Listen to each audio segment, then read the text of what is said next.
গীতাত অৰ্জুনক স্বয়ং ভগৱানে কৈ আছে যে সেই পৰমেশ্বৰৰ শৰণলৈ যোৱা, ইয়াৰ বাবে এজন সন্তৰ ওচৰলৈ যোৱা যিজন তত্ত্বদৰ্শী। এই প্ৰকাৰে হজৰত মহম্মদক আল্লাহে কৈ আছে যে এজন বেলেগ পূৰ্ণ পৰমাত্মা আছে, তেওঁক পাবৰ কাৰণে এজন তত্ত্বদৰ্শী সন্তৰ সন্ধান কৰা। সেই প্ৰভু কোন হয় সেয়া জানিবৰ কাৰণে অনুগ্ৰহ কৰি শুনক জগতগুৰু তত্ত্বদৰ্শী সন্ত ৰামপালদেৱ মহাৰাজৰ অমৃত বচন, সৰ্বপবিত্ৰ ধৰ্ম পবিত্ৰ শাস্ত্ৰৰ আধাৰত। পৰমাত্মা ইজ সুপ্ৰিম পাৱাৰ।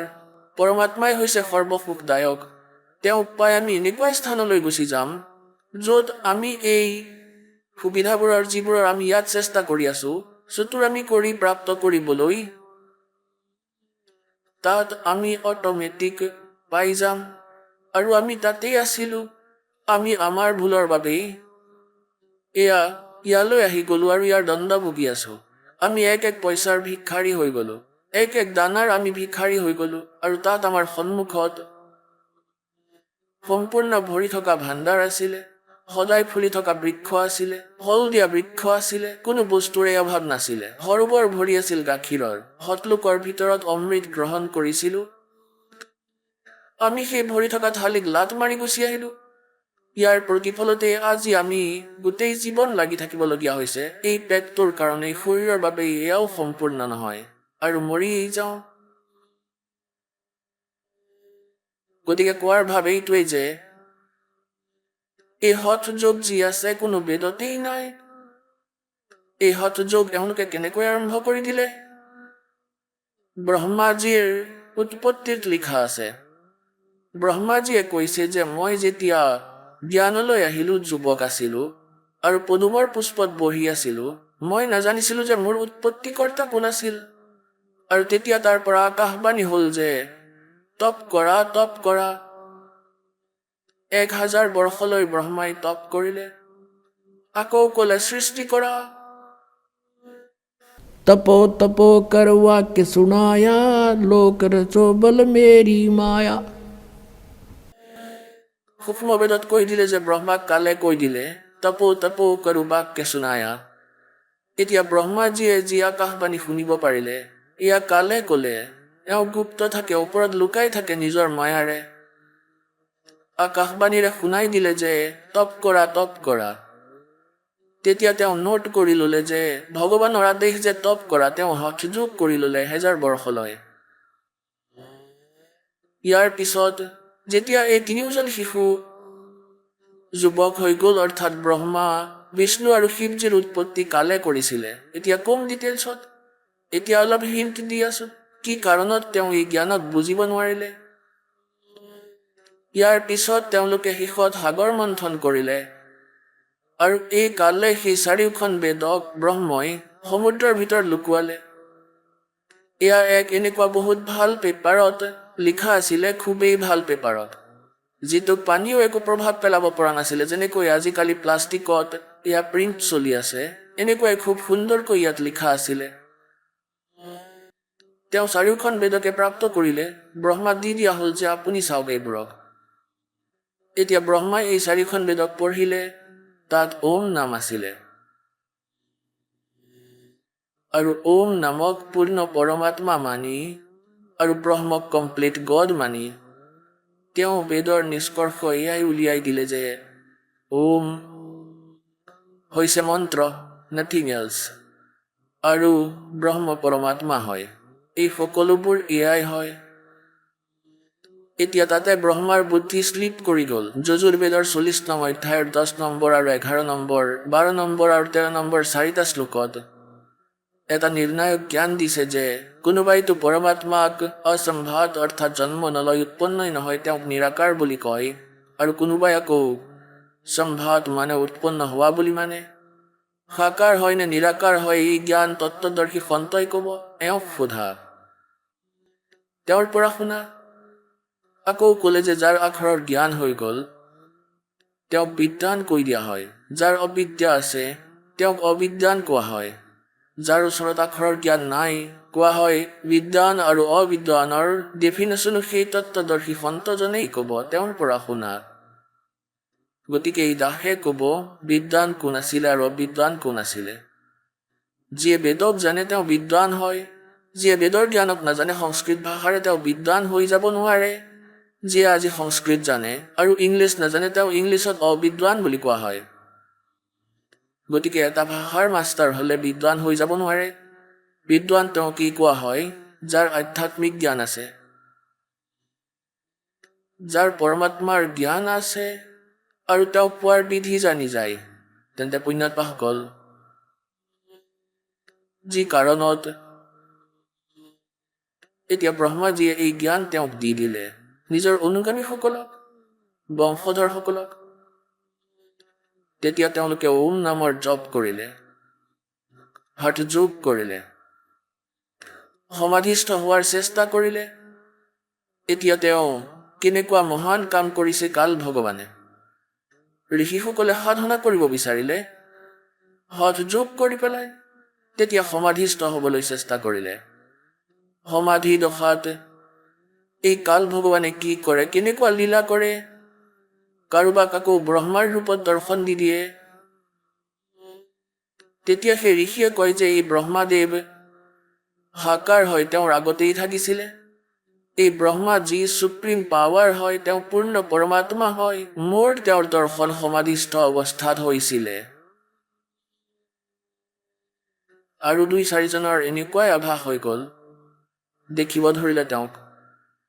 তেতিয়া তেওঁলোকেও ঢোল পিটি দিলে যে ব্ৰহ্মা যি সৃষ্টিৰ ৰচয়িতা হয়, তেওঁ প্ৰজাপিতা হয়, তেওঁৱেই সৰ্বশক্তিমান হয়। আৰু এয়া হয়, এই কথাৰ ভ্ৰম হৈ গ'ল ব্ৰহ্মাজীৰ যে মই সৃষ্টিৰ ৰচক হয়। আকৌ কিছু ঋষিসকলে যেতিয়া সাধনা কৰিলে তেওঁলোকক দৰ্শন দি দিলে সমাধি দশাত, সমাধিত বিষ্ণুজীৰ ৰূপত। তেওঁলোকে ঢোল বজাই দিলে যে এই বিষ্ণুজী সদ্গুণ, বিষ্ণুজী পূৰ্ণ পৰমাত্মা হয়, তেওঁ লুকুৱাই থৈছে নিজকে। আৰু শ লোকৰ সংখ্যাত তেওঁলোকে ঢোল বজাই শুনাই দিলে। তেতিয়া বিষ্ণুজীৰ ভ্ৰম হৈ গ'ল যে আই এম গড। আৰু কিছুসকলক তেওঁ শংকৰজীৰ ৰূপত দৰ্শন দি দিলে। তেতিয়া তেওঁলোকে আকৌ এনেদৰে ডিক্লেয়াৰ কৰি দিলে যে শংকৰ ভগৱান ইজ কমপ্লিট গড। সমাধিস্থ অৱস্থাত মই ভগৱান শংকৰৰ দৰ্শন কৰিলো। গতিকে এই তিনিওজনে নিজেই ভ্ৰমিত হৈ গ'ল যে আমি ভগৱান হয়। আৰু এই কথাতেই ব্ৰহ্মাজী আৰু বিষ্ণুজীৰ যুদ্ধ হৈ গ'ল। ব্ৰহ্মাজীয়ে কয় মই তোমাৰ দেউতা, মই সকলো সৃষ্টিৰ ৰচক হয়।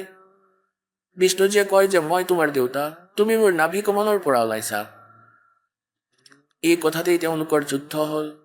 আৰু মাজতে বচাবলৈ স্বয়ং এই কাল আহিলে নিজৰ পুত্ৰ শিৱৰ ৰূপ ধাৰণ কৰি। শিৱপুৰাণৰ ভিতৰত ইয়াৰ বিষয়ে বিস্তাৰিতভাৱে বৰ্ণনা আছে। তাৰ পাছত দুয়োজনকে ক'লে যে পুত্ৰ, তোমালোকে নিজকেই ভগৱান মানি লৈছা। এয়া তোমালোকে ভাল কাম কৰা নাই। You are not God. তোমালোক ঈশ্বৰ নহয়। ব্ৰহ্মা আৰু বিষ্ণু তেওঁলোকক ক'লে যে তোমালোক ভগৱান নহয়। এতিয়া পুণ্যাত্মাসকল, 600 বছৰ আগতে পৰমাত্মাই কৈছিলে যে তিন দেৱ কি jo karte bhakti ইনকি কদে না হোয়ে মুক্তি। গতিকে 600 বছৰ পূৰ্বে এয়া ক'লে যে যি ব্ৰহ্মা বিষ্ণু মহেশ্বৰৰ ভক্তি কৰে তেওঁলোকৰ কেতিয়াও মুক্তি হ'ব নোৱাৰে। গতিকে এয়া বেয়া কামটো হয়েই, কাৰণ এওঁলোকেতো সকলো ভ্ৰমিত কৰি ৰাখিছিলে যে এওঁলোক সুপ্ৰিম পাৱাৰ হয়, এওঁলোক অজৰ-অমৰ হয়, সৰ্বেশ্বৰ হয়, মহেশ্বৰ হয়, মৃত্যু নহয়। আৰু আজি পৰমাত্মাৰ সেই বাণী সঁচা হ'ল। धर्मदास ये जग बोराना कोई न जाने पद निर्वाण। निर्वाण पद मोक्ष मार्ग। यही कारण मैं कथा पसारा, जग से कहिए एक राम निहारा। यही कथा जग जीव सुनावो, सब जीवों का भरम नसाओ। अब मैं तुमसे कहूँ चिताई, त्रिदेवन की उत्पत्ति बाई। ज्ञानी सुने सो हृदय लगाई, मूर्ख सुने तो समझ में न आई। माँ अष्टंगी पिता निरंजन, ये जम दारुण वंशन अंजन। धर्मराय की ने भोग विलासा, माया को रही तब आशा। 3 पुत्र अष्टंगी जाए, ब्रह्मा विष्णु शिव नाम धराए। तीनों गुण का ये विस्तारा, धर्मदास मैं कहूँ पुकारा। गुण तीनों की भक्ति में ये भरम पड़ो संसार, कह कबीर निज नाम बिना तुम कैसे उतरो पार। तीन देव की जो करते भक्ति, इनकी कदे ना होवे मुक्ति।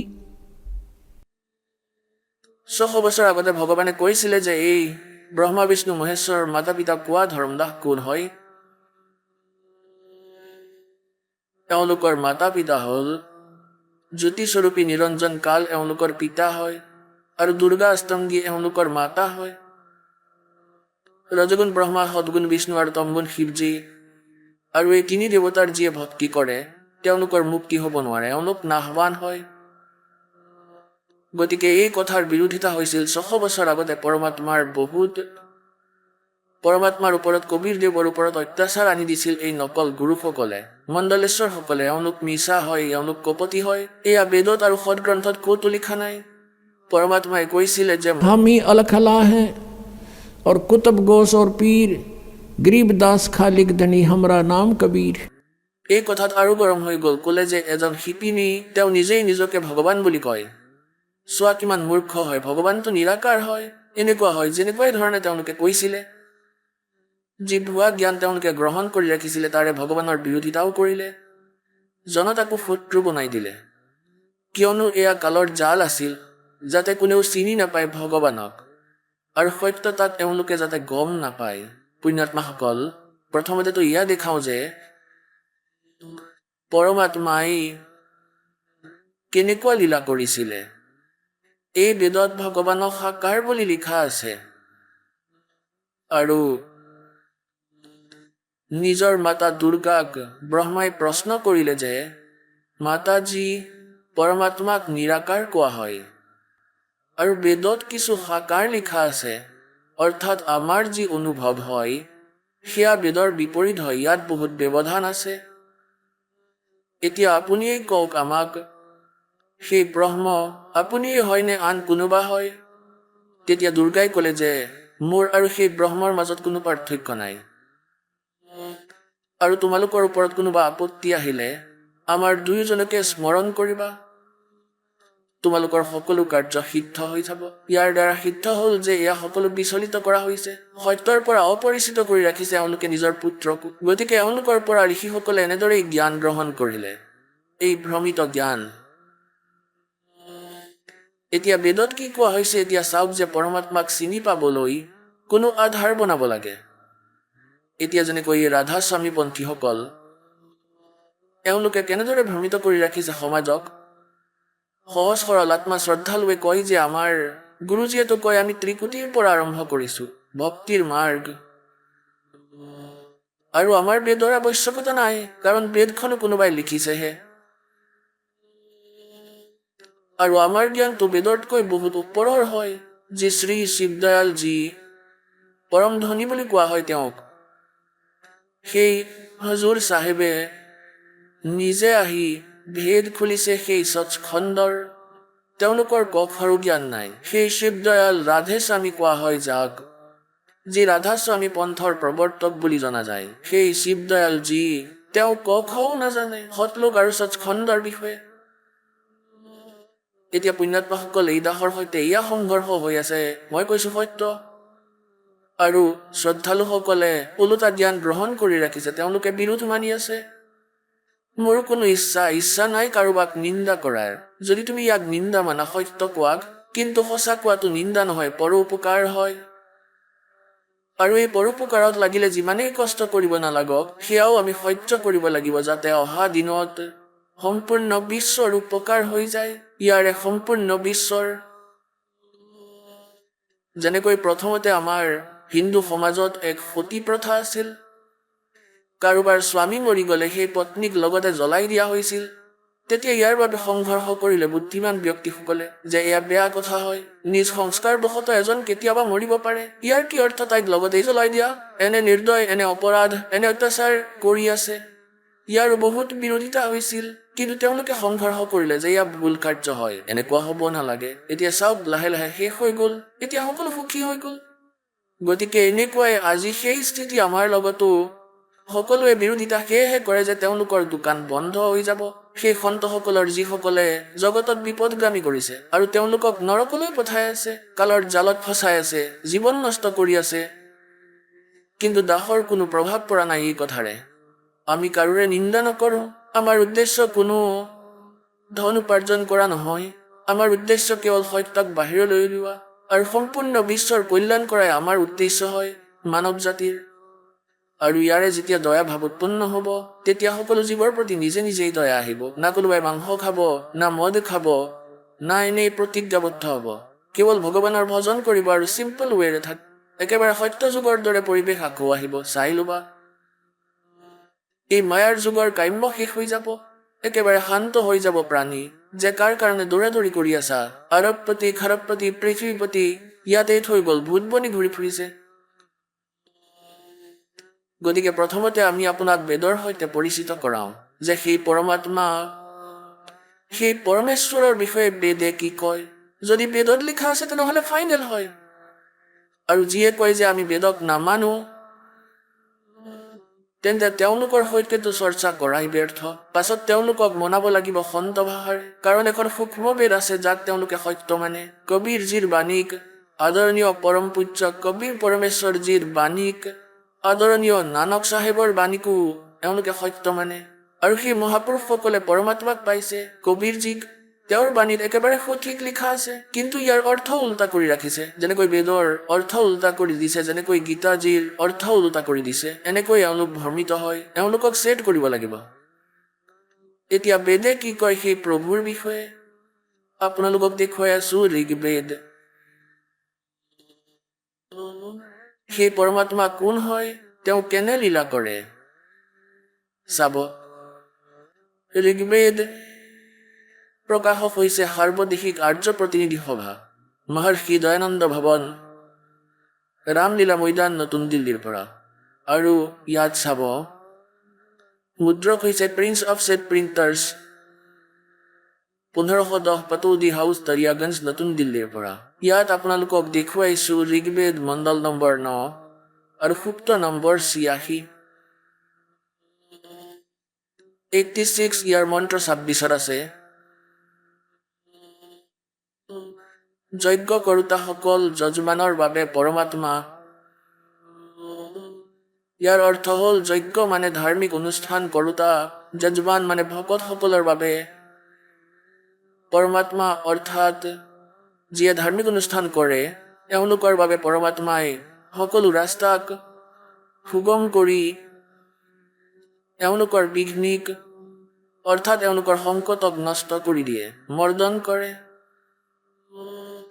আৰু তেওঁলোকক পবিত্ৰ কৰি নিজ ৰূপক সৰল কৰি ভগৱান সাকাৰ হ'ল। নিজ ৰূপক সৰল কৰি সেই কান্তিমান পৰমাত্মা।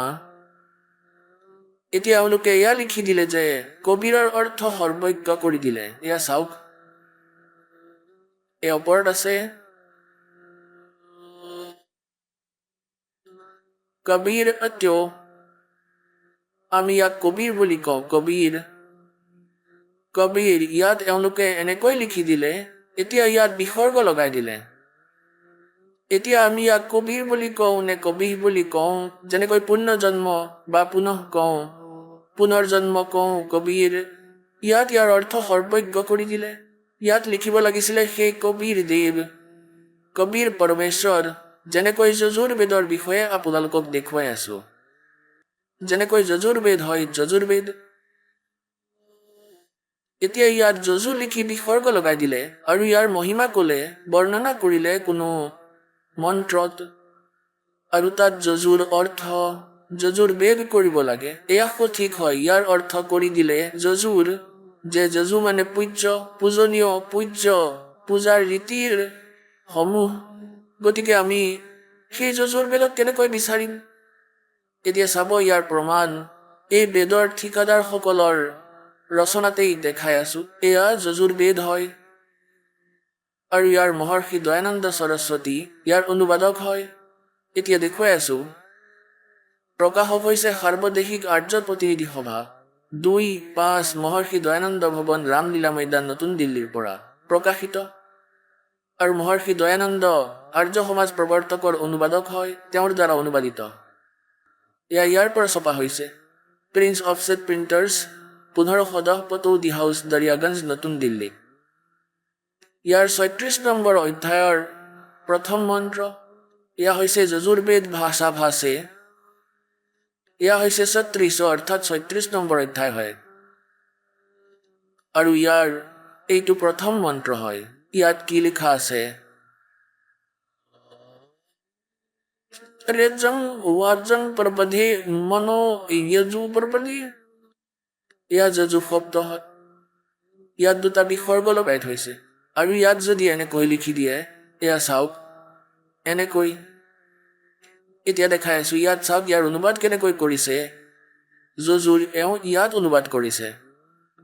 অনুবাদত তেওঁ একেবাৰে সঠিক লিখিছে। যজুহৰ অৰ্থ লিখি দিলে যজুৰ্বেদ। এয়া একেবাৰে সঠিক কৰিছে। ইয়াত যদি যজুৰ্বেদ নিলিখি এই বুলি লিখে যে যজু অৰ্থাৎ পূজাৰ সামগ্ৰী, কাৰণ যজু শব্দ হৈছে পূজাৰ সম্বন্ধিত। গতিকে যিকোনো শব্দৰ যিকোনো অৰ্থটো থাকেই। তেনেহ'লে ইয়াত যজুৰ্বেদ নিলিখিলে যজুক কেনেকৈ চিনি পাম কাৰ মহিমা হয়? এতিয়া তেওঁলোকে ইয়াত এনেদৰেই কৰিব লাগিছিলে, যি নকৰিলে। এতিয়া আমি আকৌ আহোঁ সেই ঋগ্বেদত, য'ত তেখেতে কবিৰৰ অৰ্থ কবি কৰি দিলে, সৰ্বজ্ঞ কৰি দিলে। প্ৰথমতেতো কোনোৱেই কবি সৰ্বজ্ঞ হ'ব নোৱাৰে। কবিৰ অৰ্থ হৈছে, কাব্যৰ অৰ্থ লিখিব পাৰিলেহেঁতেন, তেতিয়া কোনো অসুবিধা নাছিল। কিন্তু তথাপিও আমি সত্যতাক চিনি পাই গলোহেঁতেন। তেওঁ কবিৰ অৰ্থ সৰ্বজ্ঞ কৰি ইয়াত একেবাৰেই ভুল কৰি দিলে। কোনো কবি সৰ্বজ্ঞ হ'ব নোৱাৰে। ইয়াত অৰ্থ লিখিব লাগিছিল সেই কবিৰ দেৱ হয়, সেই পৰমাত্মা যাৰ বিষয়ে এই গুণগান কৰা হৈছে, বেদে যাৰ মহিমা কৈছে, সেই কবিৰ দেৱ, কবিৰ চাহেব, কবিৰ প্ৰভু হয়। দেৱ কোৱা, ভগৱান কোৱা, পৰমেশ্বৰ কোৱা। এতিয়া চাব, এয়া সেইখনেই ঋগ্বেদ। আমি যজুৰ্বেদ ৰাখি দিলোঁ, ঋগ্বেদ আকৌ উঠাই ল'লো, যি আপোনালোকক প্ৰথমতে দেখুৱাইছিলোঁ। ইয়া ক'ৰ পৰা প্ৰকাশিত? এয়া তাৰ পৰাই প্ৰকাশিত। সাৰ্বদেশিক আৰ্য প্ৰতিনিধি সভা, মহৰ্ষি দয়ানন্দ ভৱন, ৰামলীলা মৈদান, নতুন দিল্লীৰ পৰা। এতিয়া ইয়াক আমি ঋগ্বেদ মণ্ডল নম্বৰ 9 সূক্ত নম্বৰ 86 26 নম্বৰ মন্ত্ৰ পঢ়িম। ইয়াত এই কবিৰ শব্দ আছে। ইয়াত তেখেতে খেলি মেলি কৰি দিলে। যজ্ঞ কৰোতা যজমানৰ বাবে, অৰ্থাৎ ভকতৰ বাবে, যিসকলে ধাৰ্মিক অনুষ্ঠান কৰে সেই ভগতৰ বাবে। যজ্ঞ মানে ধাৰ্মিক অনুষ্ঠান। পৰমাত্মাই সকলো ৰাস্তাক সুগম কৰি তেওঁলোকৰ বিঘিনিক মৰ্দন কৰে, তেওঁলোকৰ বিঘিনিক সংকটক নাশ কৰে, তেওঁলোকক পবিত্ৰ কৰে, অৰ্থাৎ সকলো অশুভক দূৰ কৰে, আৰু নিজ ৰূপক সৰল কৰে, তেজ পূজ্য অন্য দেহ ধৰি। পাতল তেজ পূজৰ শৰীৰ বনাই সেই পৰমাত্মা, সেই কান্তিময়। ইয়াত লিখিব লাগিছিলে সেই কবিৰ দেৱ। ইয়াত লিখিব লাগিছিলে কবিৰ দেৱ, কবিৰ চাহেব, কবিৰ ভগৱান, বিদ্যুতৰ সমান ক্ৰিয়া কৰা আৰু বৰণীয় পুৰুষ অৰ্থাৎ ভাল আত্মাক প্ৰাপ্ত হয়, তাৰ পৰা গতি কৰি আহে। ইয়াত চাব, এতিয়া 27 নম্বৰ মন্ত্ৰত, ঋগ্বেদ মণ্ডল নম্বৰ 9 সূক্ত 86 মন্ত্ৰ 27 পঢ়ি আছো। 26 পঢ়া হৈ গ'ল আমাৰ। এতিয়া ইয়াত কি লিখা আছে যে যিজন পৰমাত্মা, প্ৰকাশৰ দৰে পৰমাত্মাক বুদ্ধিবৃত্তিয়ে বিষয় কৰে, যিজন পৰমাত্মা ধ্ৰুলোকত তৃতীয় পৃষ্ঠত বিৰাজমান হয়, তাত বিৰাজমান হয় ধ্ৰুলোকৰ তৃতীয় পৃষ্ঠত, তৃতীয় ভাগত ওপৰত থাকে, অৰ্থাৎ এক দেশীয় ভগৱান সিদ্ধ হৈ গ'ল, অৰ্থাৎ এক স্থানত থাকে। আৰু তাৰ পৰা আকৌ চাব, এতিয়া ঋগ্বেদ মণ্ডল নম্বৰ 9 সূক্ত 82। এয়া চাওক, ঋগ্বেদ মণ্ডল নম্বৰ 9 সূক্ত 82 মন্ত্ৰ নম্বৰ 1 82। এয়া মন্ত্ৰ নম্বৰ 1 হয়। সৰ্ব উৎপাদক প্ৰভু, সকলোৰে সৃষ্টি ৰচনা কৰা প্ৰভু অৰ্থাৎ পৰমাত্মা প্ৰকাশ ৰূপ হয়, সদ্গুণৰ বৃষ্টি কৰোতা, পাপক হৰণ কৰোঁতা তেওঁ হৈছে ৰাজীৱ ৰজাৰ সমান। এয়া চাওক, 269ত আমি পঢ়ি আছোঁ, 269ত, এতিয়া 270ত আহি গ'লো আমি। হয়তো কোনেও ভালকৈ নাচালে, এনেকৈ লিখি দিলে। 270ত আমি আহি গ'লো, 270। ৰজাৰ সমান দৰ্শনীয়, ইয়াত আপুনি দেখিছে ৰাজীৱ ৰজাৰ সমান, ৰজাৰ, আৰু ইয়াত লিখা আছে সমান। দৰ্শনীয় মানে দেখাৰ যোগ্য যি হয়। দেখা যায় ভগৱানক মনুষ্য আকাৰৰ, নৰ আকাৰৰ, আৰু এওঁ পৃথিৱী আদি লোকান্তৰৰ চাৰিওফালে শব্দমান হৈ আছে।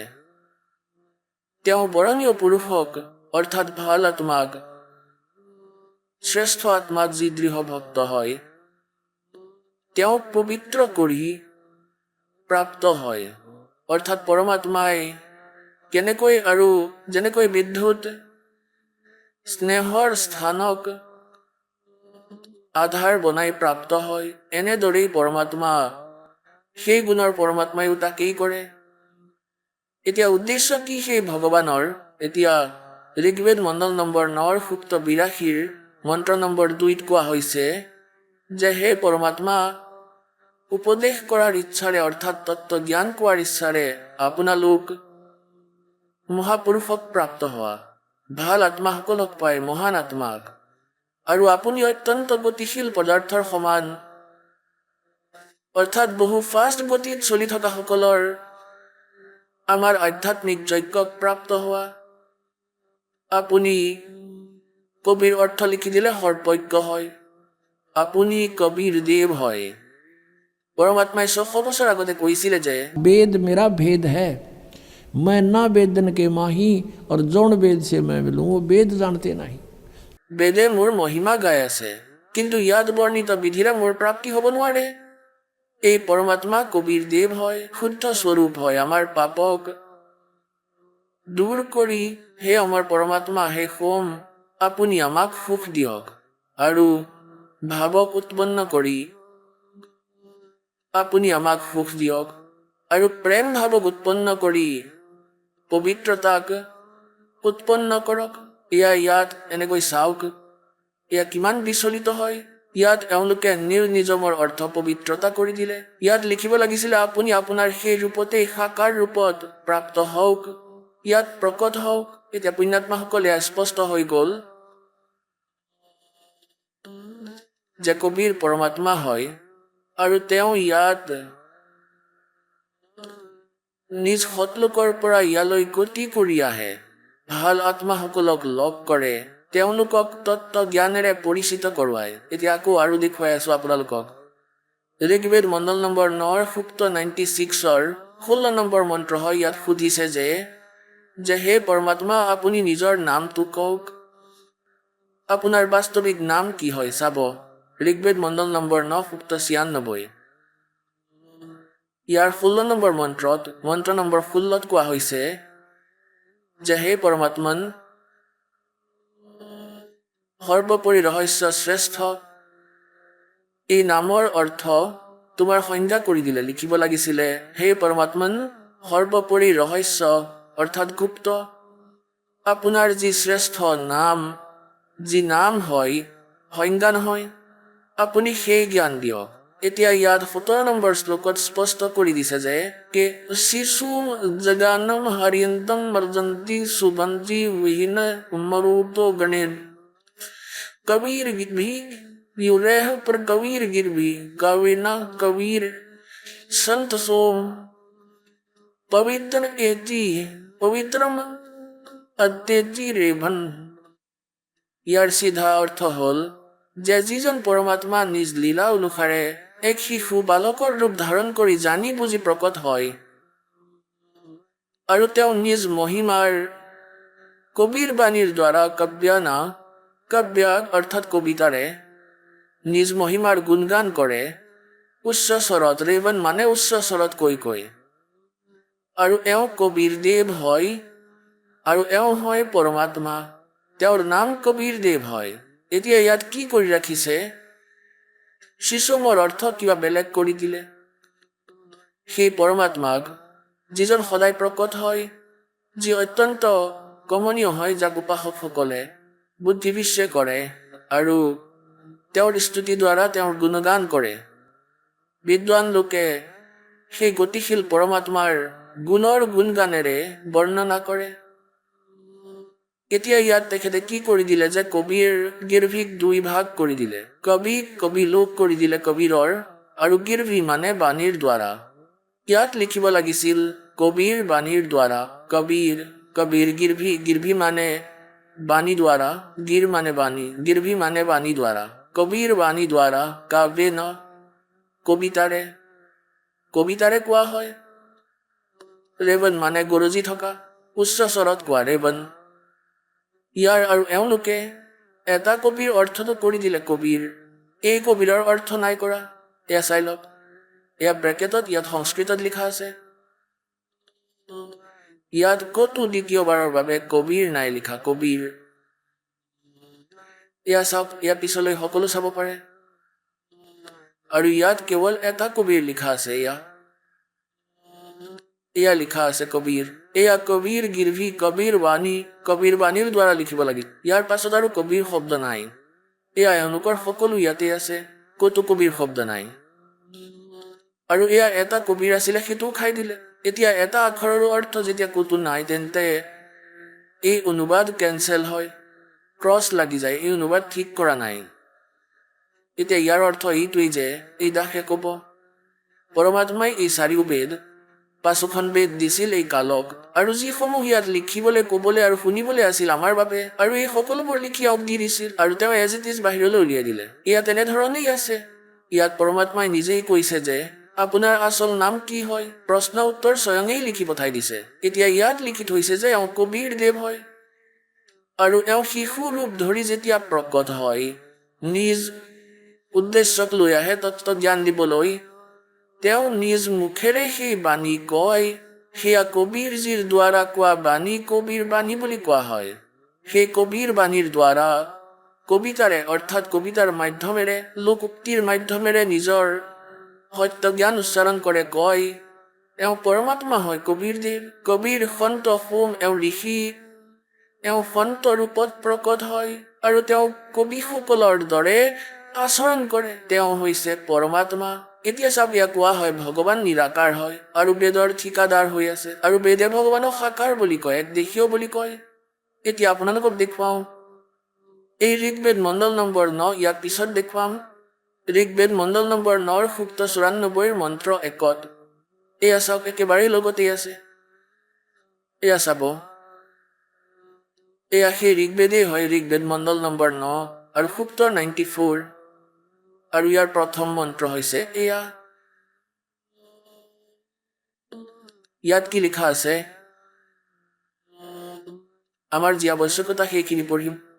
সূৰ্যৰ বিষয়ে যেনেকৈ ৰশ্মিয়ে প্ৰকাশিত কৰে, এই ধৰণে মনুষ্যৰ বুদ্ধিয়ে নিজ নিজ উৎকট শক্তিৰ বিষয়ে কোৱা হয়। আমি এয়া চাব লাগিব যে ইয়াত চাব যে সেই পৰমাত্মা, যি পৰমাত্মাত সৰ্বোপৰি বলৰ সমান শুভ বল আছে, সেয়া হৈছে পৰমাত্মা। কৰ্মৰ অধ্যক্ষ, সকলোকে পবিত্ৰ কৰে, আৰু কবিসকলৰ দৰে আচৰণ কৰি সৰ্বদৃষ্ট পদৰ বাবে ইন্দ্ৰিয়ৰ অধিকৰণ, মনৰ সমান। এয়া এওঁলোকে নিজৰ ভুল বকি আছে যে তেওঁ কবিৰ দৰে আচৰণ কৰি বিচৰণ কৰে। এয়া ইয়াৰ অৰ্থ ইয়াত সঠিক আছে। এতিয়া ইয়াত স্পষ্ট হৈ গ'ল যে সেই পৰমাত্মা কবিসকলৰ দৰে আচৰণ কৰি সৰ্বদৃষ্টা ৰূপত পৃথিৱীত ভ্ৰমণ কৰে, তললৈ নামি আহে আৰু কবিৰ দৰে আচৰণ কৰে। এতিয়া ইয়াকেই ছেকেণ্ড কৰি আছে ঋগ্বেদ মণ্ডল নম্বৰ 9 আৰু সূক্ত 96 মন্ত্ৰ 18, যে সেই পৰমাত্মা যি ঋষি ৰূপত প্ৰকট হৈ অথবা সন্ত ৰূপত প্ৰকট হয়, আৰু কবিৰ বাণীৰ দ্বাৰা নিজ বাণীৰ দ্বাৰা নিজৰ মুখেৰে কৈ যি জ্ঞান দিয়ে, সেয়া সচিদানন্দ ঘন ব্ৰহ্মৰ বাণী কোৱা হয়। গীতাৰ অধ্যায় নম্বৰ 4 শ্লোক নম্বৰ 32 ইয়াৰেই বৰ্ণনা আছে যে ব্ৰহ্মণেই মুখে তেখেতে গীতা অনুবাদকৰ্তাসকলে তাতে অনৰ্থ কৰি ৰাখিছে যে ব্ৰহ্মণে মুখেৰ অৰ্থ বেদৰ বাণী লিখি দিলে, বেদৰ বাণী। এয়া ভুল লিখিছে। সেয়া লিখিব লাগিছিল সচিদানন্দ ঘন ব্ৰহ্মৰ মুখেৰে উচ্চাৰিত বাণী, অৰ্থাৎ পৰম অক্ষৰ ব্ৰহ্মই স্বয়ং আহি যি নিজ মুখেৰে কৈছিল সেই জ্ঞান। ইয়াত ধাৰ্মিক অনুষ্ঠানৰ বিষয়ে জ্ঞান, যজ্ঞৰ বিস্তাৰ সহকাৰে বিৱৰণ দিয়া হৈছে। আৰু সেয়া তত্ত্ব জ্ঞান হয়। গীতাৰ অধ্যায় নম্বৰ 4 শ্লোক নম্বৰ 34 কোৱা হৈছে যে সেই তত্ত্ব জ্ঞানক কোনো তত্ত্বদৰ্শী সন্তই ক'ব। গীতাৰ জ্ঞানদাতাও অনভিজ্ঞ হয়। তেন্তে ইয়াত কোৱা হৈছে যে সেই পৰমাত্মাই নিজ মুখেৰে কয় বাণী কবিৰ বাণী, আৰু যি কাৰণত তেওঁ প্ৰসিদ্ধ কবিৰ উপাধিও প্ৰাপ্ত কৰে। আৰু ঋগ্বেদ মণ্ডল নম্বৰ 9 সূক্ত 94 মন্ত্ৰ 1 স্পষ্ট কৰিছে যে সেই পৰমাত্মা সৰ্বশক্তিমান হয়, আৰু ইয়াত পৃথিৱীলৈ আহি এজন কবিৰ দৰে আচৰণ কৰে। এওঁলোকে অনুবাদৰ অনৰ্থ কৰি ৰাখিছে, হ'লেও সত্যতা লুকাই থাকিব নোৱাৰে। কিয়নো এওঁলোকে ভগৱানক নিৰাকাৰ মানে। যদি বেদত 10-20টা মন্ত্ৰ হ'ল হয়, এয়া আৰু খেলি মেলি কৰি দিলে হয়, একোৱেই নুবুজিলো হয়। ইয়াত ইমান জ্ঞান ভৰি ৰাখিছে ভগৱানৰ, আৰু এওঁলোকে চেষ্টাও কৰিছে লুকুৱাবলৈ। বহুতো অৰ্থৰ অনৰ্থ কৰিছে, তথাপিও সত্যতা লুকাই থকা নাই। পৰমাত্মাই ইহঁতৰ দুৰ্বুদ্ধিত পৰ্দা পেলাই দিলে। যেতিয়া এই বেদৰ অনুবাদ কৰা হ'ল, এওঁলোকৰ মনতে অহা নাই যে দয়ানন্দই কি কৈছিল, তেওঁতো নিৰাকাৰ হয়, আৰু বেদত সাকাৰ লিখা আছে, আৰু এই অনুবাদ নিজেই কৰি আছে, আৰু কয় যে ভগৱান নিৰাকাৰ হয়। ৰামপালে মিছা কৈ আছে। এওঁ কয় যে ৰামপালে সংস্কৃত পঢ়িব নাজানে, গতিকে কি জানিব বেদৰ বিষয়ে। সেয়াতো মহৰ্ষি দয়ানন্দ আছিল, ডাঙৰ বিদ্বান আছিলে। এতিয়া তোমালোকৰ অনুবাদতেই দাসে লিখি থোৱা দেখুৱাই আছে যে ভগৱান সাকাৰ হয়, লিখা আছে বেদত। এতিয়া অনুবাদ কৰ্তাও তুমিয়ে হয়, আপোনালোক। গতিকে পুণ্যাত্মাসকল, আপোনালোকৰ ওপৰত ভগৱানে দয়া কৰিছে। যদি এই দাসে অনুবাদ কৰিলে হয়, তেনেহ'লে হয়তো স্বীকাৰ হ'ল হয়। এওঁৰ হাতেৰেই কৰাই দিলে মালিকে, কাৰণ এওঁৰ হাতত ৰিমোট থাকে সকলো জীৱৰ। জীৱটো জীৱই হয়, আৰু এওঁ পৰমেশ্বৰ হয়। তেওঁ আপোনাৰ বাবেই দয়া কৰিছে। আজি তেওঁৰ দ্বাৰা যি নিৰাকাৰৰ ঢোল বজাই আছে, কৈ আছে যে ভগৱান নিৰাকাৰ হয়, এখন দেশ ক'তো নাথাকে কোনো লোকত। আজি তেওঁৰে হাতৰে লিখাই দিলে যে ভগৱান সাকাৰ হয়, তেওঁৰ নাম কবিৰ দেৱ হয়, তেওঁ মনুষ্য সদৃশ হয়, আৰু ওপৰৰ পৰা গতি কৰি আহে। যিহেতু ভগৱান সৰ্বব্যাপক হয়, তেন্তে খোজকাঢ়ি কিয় আহে? তেওঁতো নিজেই প্ৰথমৰ পৰাই আপোনাৰ লগতে আছে, নিৰাকাৰ ৰূপত। তেনেহ'লে নিৰাকাৰ নহয়, ভগৱান সাকাৰ হয়, নৰবত মনুষ্য সদৃশ। কমেও 10টা মন্ত্ৰত লিখা আছে যে নৰবত অগ্নি, নৰবত দেৱ, নৰবত শম্ভু, মনুষ্যবত অগ্নি, মনুষ্যবত ভগৱান পৰমাত্মা। তেওঁ মনুষ্য সদৃশ হয়। এতিয়া ইয়াক আকৌ আমি লওঁ যে ঋগ্বেদ মণ্ডল নম্বৰ 9 সূক্ত নম্বৰ 96 মন্ত্ৰ নম্বৰ 16 সুধিছে যে আপুনি আপোনাৰ নামটো কওক, অৰিজিনেল নাম কি হয়। ইয়াত কোৱা হৈছে যে তেওঁৰ নাম কবিৰ দেৱ হয়। কবিৰ দেৱ, তেওঁক মানুহে কবি বুলি কয়, কিয়নো তেওঁ নিজৰ মহিমাৰ বাণী কবিসকলৰ দৰে আচৰণ কৰি কয়। কিন্তু তেওঁতো পৰমাত্মা হয়। কবিটো কবিতালৈকেহে সীমিত হয়। এই পৰমাত্মাই সকলো সদগ্ৰন্থৰ, সকলো বেদৰ, সকলো পুৰাণৰ বাইবেলৰ সকলোৰে ভেদ খুলি নিজৰ অমৃত বাণী সূক্ষ্ম বেদত লিখি দিলে। গতিকে এয়া কবিসকলৰ ক্ষেত্ৰৰ জ্ঞান নহয়। তেন্তে এওঁ কবিৰ উপাধিও প্ৰাপ্ত কৰে এওঁ পৰমাত্মাই। চাওক, এয়া ঋগ্বেদ মণ্ডল নম্বৰ 9 সূক্ত 96। এতিয়া আমি এইটো পঢ়িলো 16 নম্বৰটো যে হে পৰমাত্মান, আপুনি নিজৰ সেই গুপ্ত ৰহস্যত শ্ৰেষ্ঠ নামৰ যি নাম হয়, আপুনি ইয়াৰ জ্ঞান দিয়ক। এতিয়া ইয়াত জ্ঞান কৰোৱাই দিয়া হ'ল যে সেই শিশুৰ ৰূপ ধাৰণ কৰি যি পৰমাত্মা উৎপন্ন হয়, প্ৰকট হয়, নিজৰ 5-6 বছৰৰ আয়ুসতেই পৰমাত্মাই নিজৰ মহিমাৰ বাণী কাব্যনা কবিতাৰ মাধ্যমেৰে কোৱা, উচ্চাৰণ কৰা অত্যন্ত উচ্চ স্বৰত পবিত্ৰ বাণীক সন্ত সোম সেই কবিৰ দেৱ, সেই অমৰ পৰমাত্মা কবিৰ নাম হয়, তেওঁ কবিৰ দেৱ হয়। এতিয়া ইমানবোৰ আমি পঢ়িলো যে সেই কবিৰ বাণীৰ দ্বাৰা কাব্যনা কবিতাৰ মাধ্যমেৰে নিজৰ স্তুতি, কবিতাৰে নিজৰ মহিমা শুনাই সেই সন্ত, সেই কবিৰ দেৱ, কবি অমৰ, সোম মানে অমৰ পৰমাত্মা, সেই পৰমাত্মা কবিৰ হয়। কবিৰ যি সন্ত অথবা ঋষি ৰূপত প্ৰকট হয়, উপদেশক হয়, উপদেশ দিয়ে উচ্চ স্বৰত, নিজৰ মহিমাৰ বাণী উচ্চ স্বৰত গৰজি পেলাই তেওঁ কয়।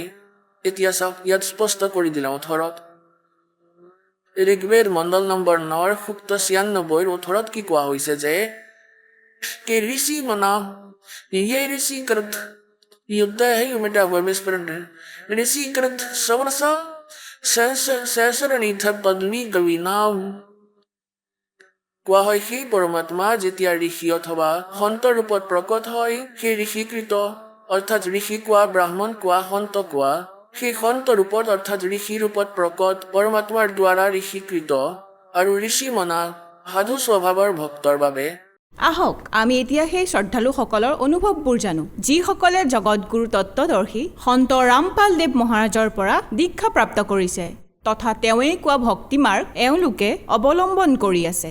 নমস্কাৰ ছাৰ। হয় নমস্কাৰ। ছাৰ কি নাম আপোনাৰ? মোৰ নাম মহেশ কুমাৰ। ছাৰ ক'ৰ পৰা আহিছে আপুনি?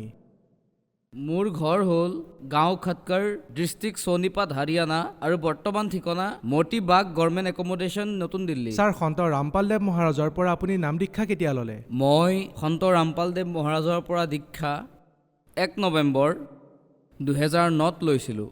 ছাৰ সন্ত ৰামপাল দেৱ মহাৰাজৰ পৰা নাম দীক্ষা লোৱাৰ আগতে আপুনি আন কিবা ভক্তি সাধনাও কৰিছিলনে? হয় নিশ্চয়।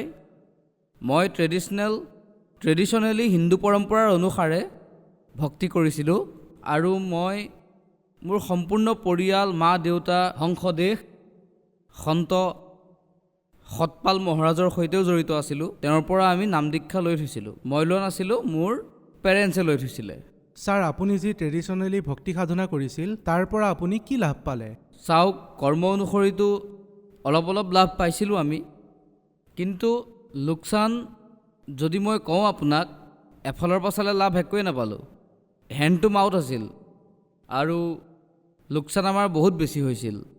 মই সৰু থাকোঁতে দেৱালীৰ দিনা যাক আমি বহুত ট্ৰেডিশ্যনেলি ফ'ল' কৰোঁ চেলিব্ৰেট কৰোঁ, মোৰ সোঁফালৰ চকুত ফটকা লাগি 4.5 বছৰ বয়সত সোঁফালৰ চকুটো বেয়া হৈ গ'ল। বাওঁফালৰ চকুটো 2.5 বছৰৰ পিছত বেয়া হৈ গ'ল যেতিয়া মই 3rd ষ্টেণ্ডাৰ্ডত আছিলোঁ। স্কুলত পঢ়িয়ে দৃষ্টি নোহোৱা হ'ল, গতিকে এইটো ডাঙৰ লোকচান হ'ল। পিছত মই হংস দেশৰ লগত জড়িত হ'লোঁ। সতপাল মহাৰাজদেৱৰ পৰা নাম উপদেশ ল'লে আমাৰ মা দেউতাই আৰু তালৈ 1986ৰ পৰা 1989লৈকে গৈ আছিলে। তাৰ পাছত এনেকুৱা স্থিতি আছিলে, আমাৰ ঘৰৰ অৱস্থা ইমান দুৰ্বল আছিলে যে খোৱা বোৱাৰ বহুত নাটনি হৈ গৈছিল আৰু পইচাৰো বহুত নাটনি হৈছিলে আৰু ঘৰৰ অৱস্থা বহুত বেয়াৰ দিশে গতি কৰিছিল। আৰু 2004ত মোৰ চাকৰি হৈছিল এয়াৰফ'ৰ্চত টেলিফোন অপাৰেটৰৰ আৰু সেই বছৰে হাৰিয়ানাৰ SS টিচাৰতো মোৰ চিলেকশ্যন হৈছিলে।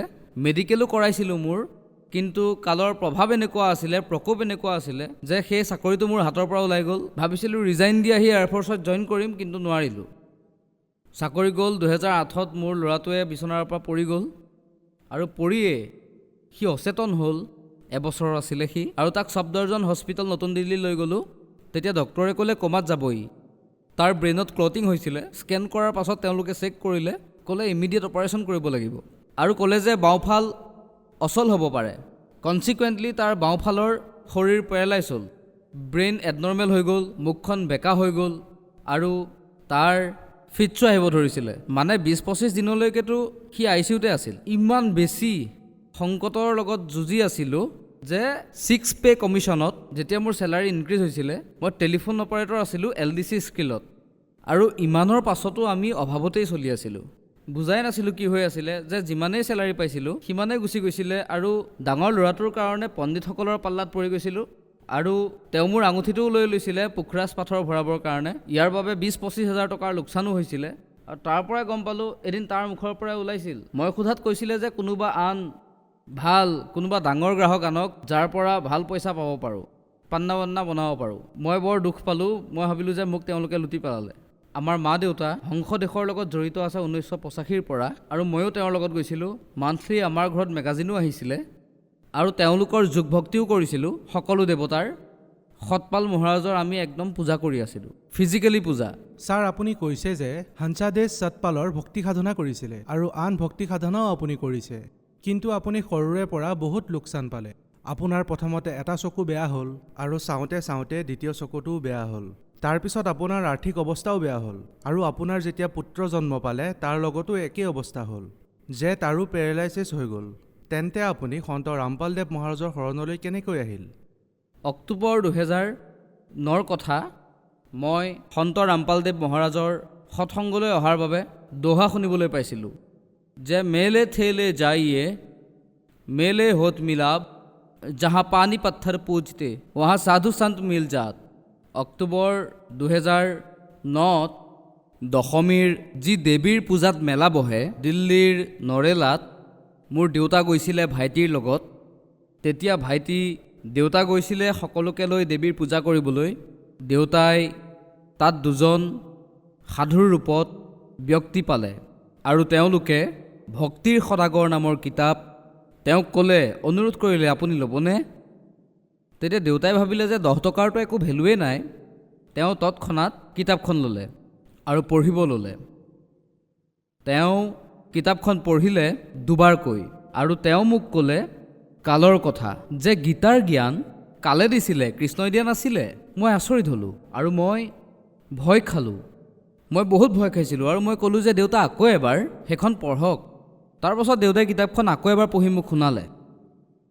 অক্টোবৰ 2008 নৰ শেষৰ ফালৰ কথা।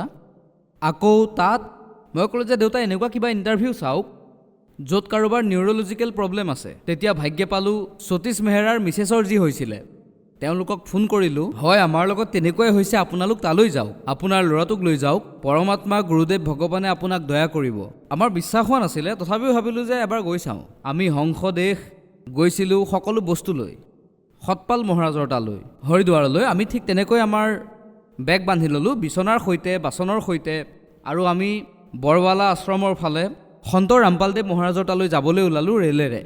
যেতিয়া আশ্ৰম গৈ পালোঁ তেতিয়া আমাক ক'লে যে আপোনালোকে ইমানবোৰ বস্তু অনাৰ প্ৰয়োজন নাছিল, এতিয়া আপোনালোকে কৃপা কৰি বস্তুবোৰ ইয়াত থৈ দিয়ক।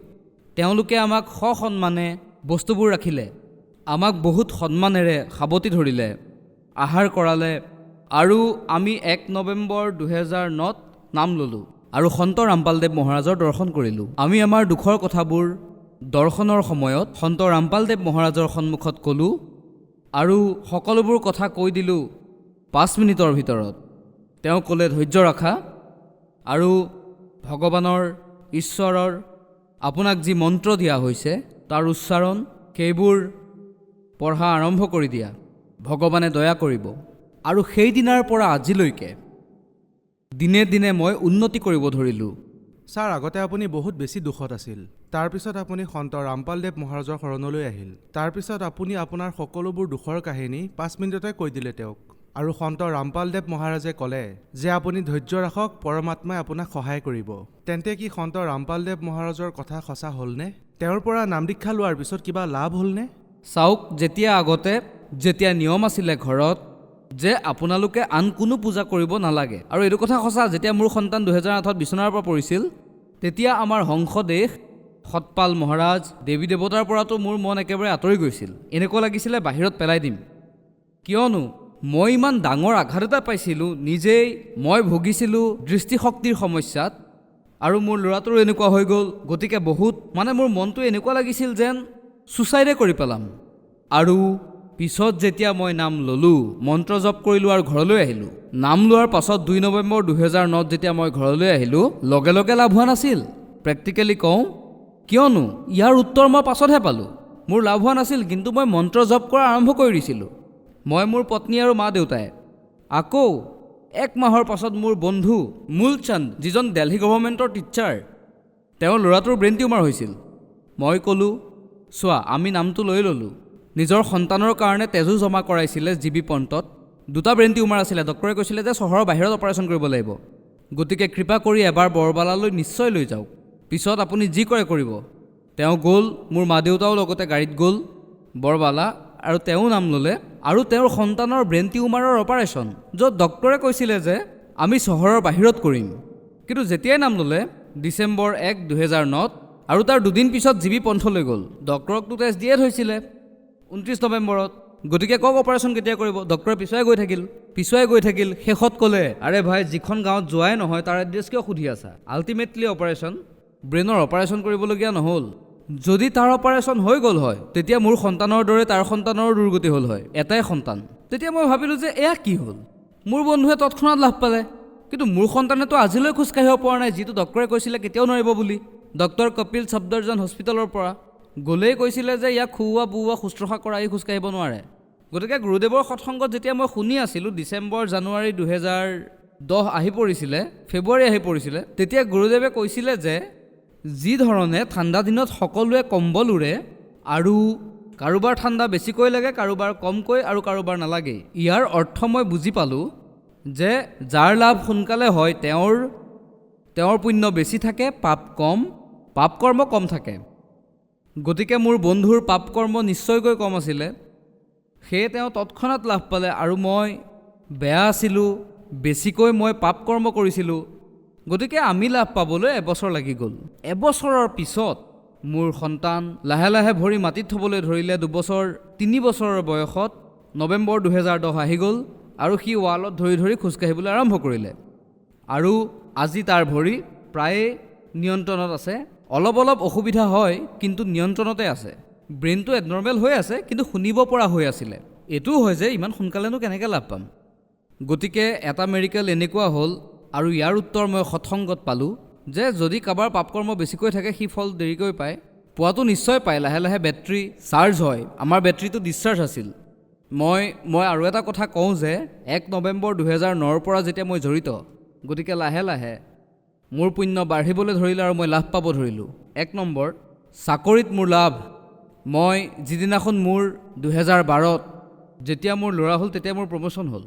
মই UDC স্কেলত আহিলোঁ আৰু পৰমাত্মাৰ আশীৰ্বাদত, সন্ত ৰামপালদেৱ মহাৰাজৰ আশীৰ্বাদত, যি ডাঙৰ ল'ৰাটো মোৰ অসুস্থ হৈ পৰিছিল, যেতিয়া মোৰ দ্বিতীয় সন্তান হ'ল, তেতিয়া তেওঁলোকে তাৰ নাম চাহিল কুমাৰ ৰাখিলে।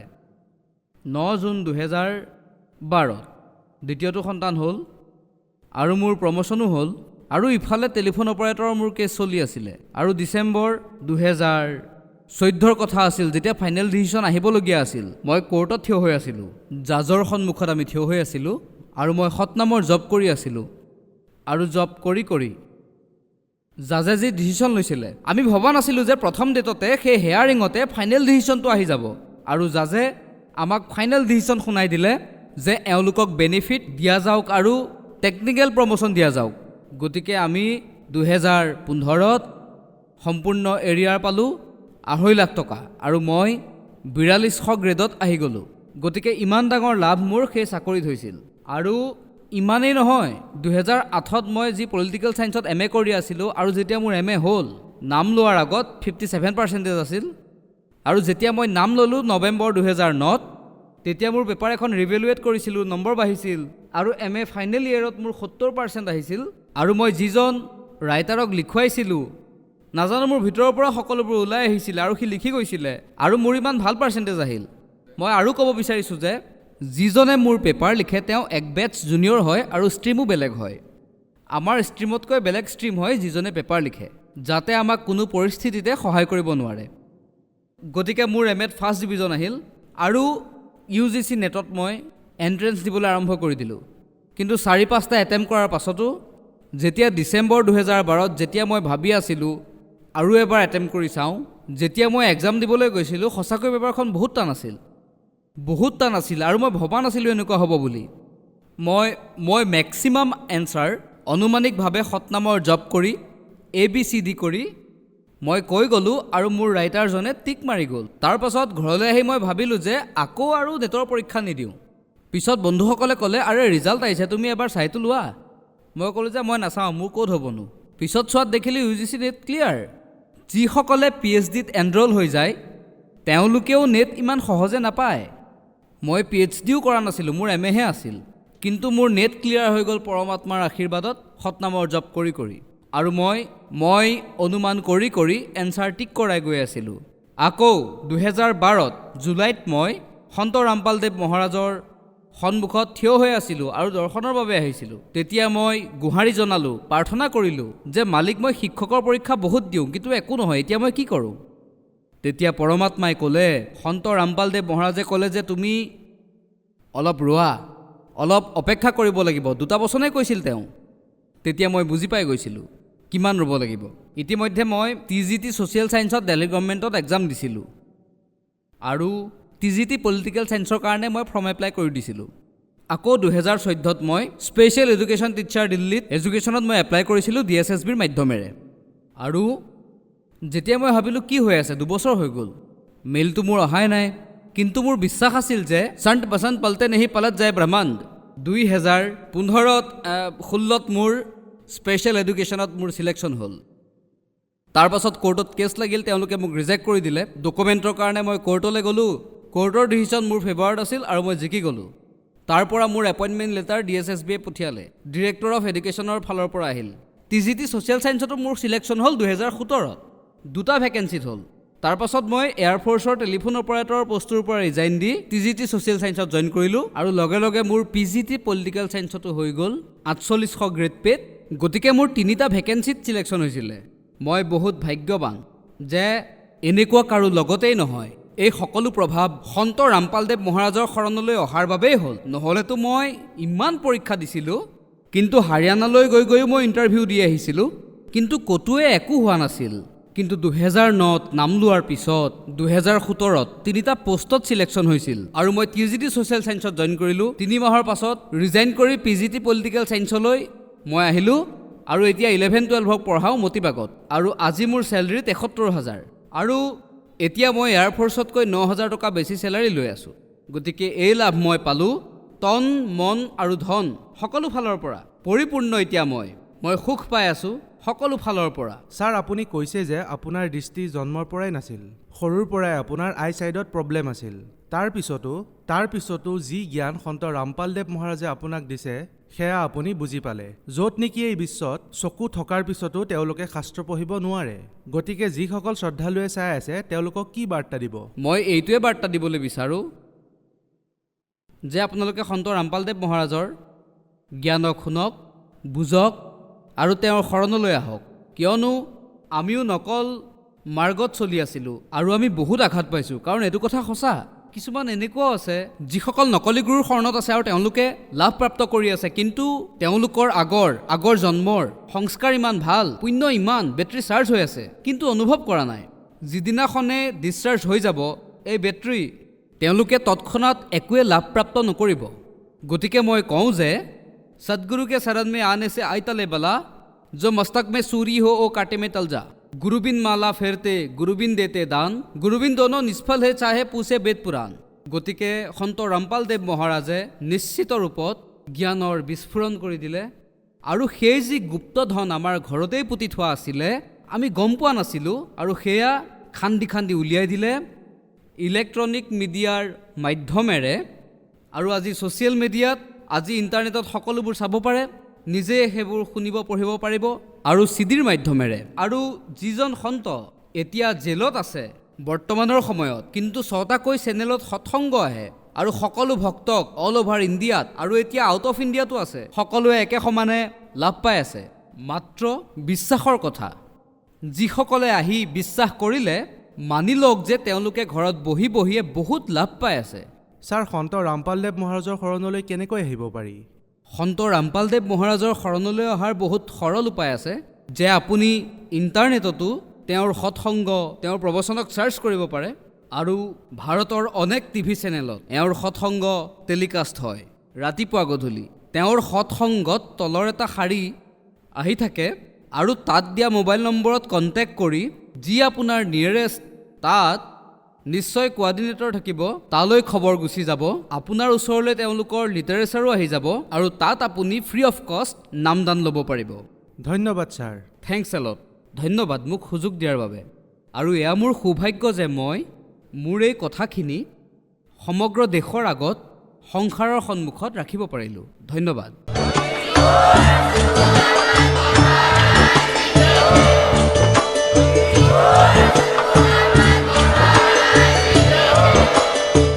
আপুনি শুনি আছিলে জগতগুৰু তত্ত্বদৰ্শী সন্ত ৰামপালদেৱ মহাৰাজৰ মংগল প্ৰবচন। অধিক জানিবৰ বাবে ভিজিট কৰক আমাৰ ৱেবছাইট www.jagatgururampalji.org।